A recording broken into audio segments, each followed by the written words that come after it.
ยืนเทิงถิ่นพื้นดินถิ่นแคว้นแดนไกลปากเสสวยจับใจลือไทยหนักหนาผู้มาลงอยู่ทางกำฝ่ายขวานั้นเราเป็นนิทานสู่กันฟังมาตั้งหลายปี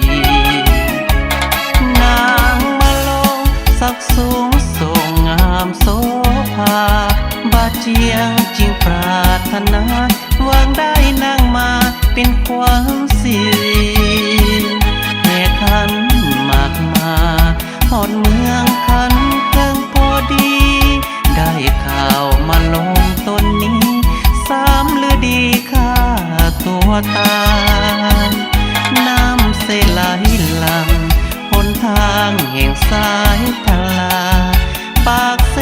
สวยงามตาใจข้ามั่นหมายสาวปากเสเสน่ห์ซาบซึ้งตรึงใจข้าขอฝากใจเคียงคู่สามวัยน้องคนดี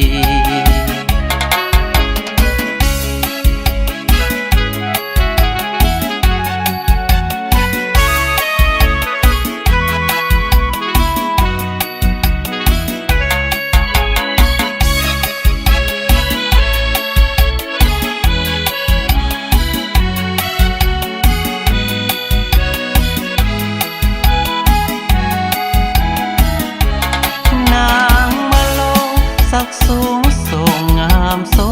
ภาบาเจียงจริงปรารถนาหวังได้นางมาเป็นความสิริแห่ขันมากมาหอดเมืองคันเพิ่งพอดีได้ข่าวมาลงต้นนี้สามฤดีค่าตัวตายน้ำเสไหลหลังหนทางแห่งสายทลาปากเสสวยงามตาใจข้ามั่นหมายสาวปากเสเสน่ห์ซาบซึ้งตรึงใจข้าขอฝากใจเคียงคู่สามวัยน้องคนดี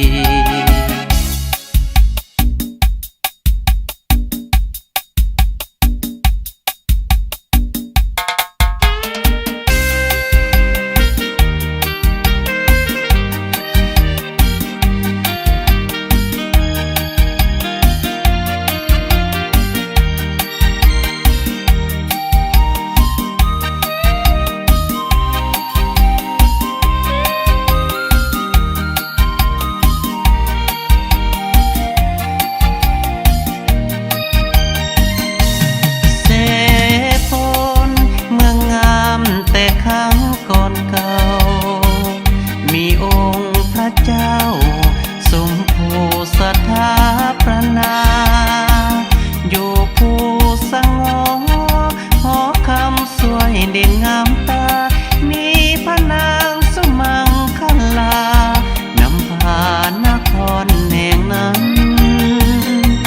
เสพนเมืองงามสุขสันต์งามยิ่งมีทุกสิ่งสมบูรณ์ดังแดนสวรรค์ผู้ใดได้เห็นมีเวรสมสิ้นเบิกบานมีน้ำเสภากดหินสันไฟฝันอยากอยู่เสโปทำปองตาสะโพยพงไพ่เพื่อสาก่อนนั้นสงครามกินข้ายำนีหาบีปีปนบ้านแตกสลายหนีย้ายไปทุกแห่งหนจากถิ่นที่เคยสุขล้นไปปนกับคนแคว้นอื่นเสพนคงมีจากวันเฮืองหุ่งทุกคนหมายมุ่งสร้างสาเวลากับคืนต้องจำใจนี้ไปลีด้วยจิตคงคืนคงไม่นานค่า จะหวนคืนกลับคืนมาสร้างเสพ